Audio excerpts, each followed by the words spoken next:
Hey everybody, welcome to Pop Culture Philosophers. Today we're talking about Rick and Morty Season 4, Episode 1.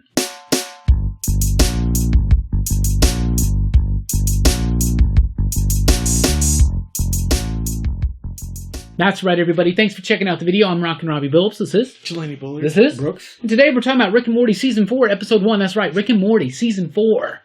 We love Rick and Morty here. And we've never really discussed it too much, so we decided, why the F not? Let's just go ahead and start talking about Rick and Morty episode by episode throughout Season 4. Because we love it. We have so much fun. It was such a bonding experience to watch this together with you. It's so much fun. I'm dying with laughter. This was a great episode. I loved it. The name of it is Edge of Tomorty. Edge of Tomorty. It's Edge of Tomorty. And it's Rick. Die Rickpeat. Okay. Rick, okay. Die Rickpeat. Rick Die Repeat. Yeah. Yeah. Okay. Rinse, dry, repeat. Yeah. Yeah. Rick, but Just oh my like- goodness. But it's basically Rick dying a lot. Sorry, Yes. spoiler alert. Yeah, spoilers if you haven't watched it. But man, You should watch it. It's pretty awesome. It starts off like at the family table. See, last season, I guess Rick was always dragging Jerry's Morty back. out, Yeah, and Jerry's back, which is awesome. And you get so much out of it because like that family is back together again. So Rick has to do these adventures, but he needs to ask for permission to get Morty to go with him, and he hates it. And it's basically him trying to Morty, just get these get death his crystals with me. And oh man, the death crystals They basically go after show the what is death it? crystals. They can show you your possible death. Yes, But it's always going to change because each decision you make changes. Really, when you think about it, your those are possible death. worthless as fuck. Yeah, They are. they They really really are. are. They really are. and that's not their true use from what Rick says. Oh, dude, Yeah. I just this episode is so crazy. Brooks really kind of encapsulated it when we were done watching it, and Brooks said, "This show just gets crazier and crazier and more ridiculous each season." Right, Brooks? So what do you think about the episode? Well, overall? it's like they not only always come up with new crazy shit, but they bring back the old stuff too, you know? Yeah, like the Mr. Meeseeks. Meeseeks, Yeah. the Meeseeks the pops. Kirkland version. Yeah. Oh yeah. Oh my God! What do you want? What he has him, protect me from the law. Yeah. God. Or when he's like, "Kill this fascist bastard." They're just.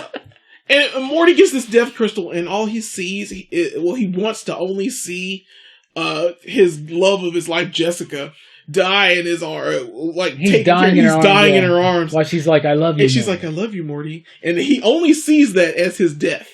So he only wants to do like So actions he's following that. follows his He his gets death. these like superpowers. He can levitate. He Oh becomes my like a God. Well, Kira. he like raids Rick's closet because he let Rick die. Yeah, So just he has let access Rick to die all his because he's stuff. following and he's this saving crystal. himself from the bully. Yep. He's trying to kill And him. meanwhile, Rick is going through like different alternate universe Yes. versions of himself, clones. And they're all fascists until he gets to the Wasp land. And just like, so there's the initial one, and he's like, you know, but the only thing is, are you down with fascist dystopias? Fascist Morty like kidnaps and makes him go on a Yes. standard adventure. He dies. He gets cloned again as a shrimp. He's like, "Well, I'm cool with us being a shrimp, but like, I'm just glad we're not a fascist, you know." Right. And he's like, and then it happens again, and he's like, "You know, when did fascism become the norm?"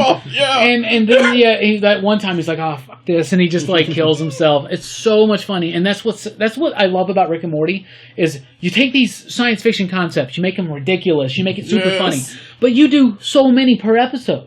You know, as you were talking about, like, it's Rick going through all these different cloning processes in all these different dimensions. Plus, it's Morty dealing with this because vision. in his dimension, like he scrapped the clone program, so his spirit has to go to another Rick clone. And then in you another have dimension. the hologram Rick that's Right, trying to that's get his Morty plan. to clone him, who winds up taking the power at the end, and the Wasp Rick, like, makes his babies into Becoming it. a Rick hero. This is just so much fun. We couldn't even go through Like, all of you it, can't but if talk you to this- ever There's let so much in this If show. you ever let my boy go through any Akita shit again, Yeah. it's Akira. He became Akira boy, the judge. Pay Teach my attention to child the into crawl. an Oh Akira. my God. Yeah. It's so much. It's so many little things in this show that always astound me. Because, like, of course, it's based off that Tom Cruise movie, The Live, Die, Repeat. Yeah, So the he Edge of died, Tomorrow. Edge of or whatever. Tomorrow. Yeah. So he takes, or this team takes so many little steps and puts them all together. Make it classic Rick and Morty.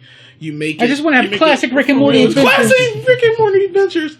And add fascist twists Yeah, to oh my everything. God. When I did mean, this become the default? it's so special. And like the show itself, Like, what is a default Rick and Morty episode? Like the one where like a jelly bean tries to rape Morty in the bathroom stall?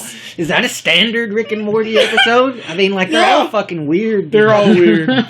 There's not a boring one. Oh, I love it. I love it. I love it. Yeah. You know, there's so much more we can get into. One of my favorite things about Rick and Morty is it's ridiculous, it's fun, but it's actually a really deep, meaningful look into philosophies like nihilism. Yeah. And stuff like everything is meaningless and it's ridiculous, so we make our own meaning. And our family's the most important thing. And this family episode, is all. It's about family. But is there really a meaning? Is this a fucking Full House episode? You know what I'm saying? Anyway, so we do ya digs here. So out of 5 possible ya digs, Jelani, what do you give Rick and Morty Season 4, Episode 1? All right, Episode 1 for this is a solid 5. Solid 5. I mean, Perfect it's a perfect story because, I mean, I've missed my Rick and Morty. I'm glad it's back. Yeah. I mean, I can't wait for the rest of these episodes. And I'm going to cry because I'm going to watch it again. Yeah, it's a great episode even though Summer ruined the Season 4 premiere. Right. What do you think about it out of 5 possible ya digs? I'd give it 5 too. 5. Perfect. I like this a lot. I mean, as far as a season starter, you know, maybe not quite as good as the last one where he breaks out of prison. But, Yeah. but That's it's still I gotta take a shit. Is that That's the Season 3. Szechuan sauce episode? Yeah. Yeah, that's because he Szechuan talks episode, to the Fly Guy to take him to McDonald's. They got McDonald's to bring that sauce back. Right. And you know we And do. crazy people acting a fool for The it. one good thing that we're going to get out of this Mulan live action film for sure is that sauce probably will come back, right? So 5. I'm right there with you. 5 ya digs. This is a perfect score for me. It's a great return to the Rick and Morty craziness that we know and love.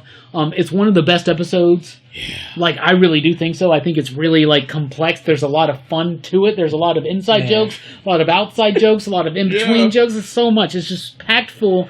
And it's got that character philosophical nuance that we know and love from Rick and Morty. So 5 for an average of 5, which means we were all right. And this was a perfect season premiere. Yeah. Wow. It's a win. What do you think? Was it perfect? What do you rate it out of 5 ya digs? Let us know in the comments down below. Thank you so much for checking out the video. I've been Rockin Robbie Billups. That's Hera the Paradog out there. This is Jelani Bullard. This is Brooks. I almost called you the Showmaster. Uh-oh. That's old school. Yeah. That's old school. Let's get in the time machine. We don't want to bring back that, right? Yeah. Yeah. We don't. This is Brooks the Magnificent. Anyway, thank you so much for checking out the video and join us over at patreon.com/PCP where you can help support this channel where we love Rick and Morty. You dig?